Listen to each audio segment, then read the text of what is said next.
नमस्कार दोस्तों, आप लोग देख रहे हैं भोजपुरी हिट न्यूज चैनल। तो बहुत बहुत स्वागत बा। तो आप लोग के बता दी कि खेसारी लाल यादव जी के फिल्म है लिट्टी चोखा।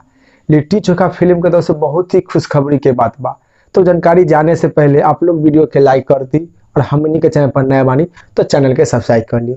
जी हाँ भाई, तो आप लोग के बता दी कि खेसारी लाल यादव जी के फिल्म लिट्टी चोखा फिल्म जो कि हीरोइनी कास्ट में कौन सा हीरोइन रही है खुलासा हो गया बा।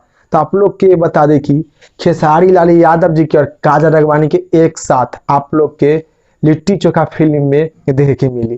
क्या कि फिल्म एक ही तारीख से यानी 1 ही सितंबर से जो कि शूटिंग स्टार्ट हो गई बा और आप लोग के बीच में बहुत ही जल्द जो कि लिट्टी चोखा फिल्म के तरफ से कोई भी दूसरा लुक आई है चाहे कुछ भी आई है तो आप लोग के बीच में रिपोर्ट लेकर हाजिर। तो आप लोग इतना मालूम रखें कि लिट्टी चोखा फिल्म में जो खेसारी लाल यादव जी और काजल राघवानी के एक साथ आप लोग के जोड़ी देखे के मिली फिल्म में।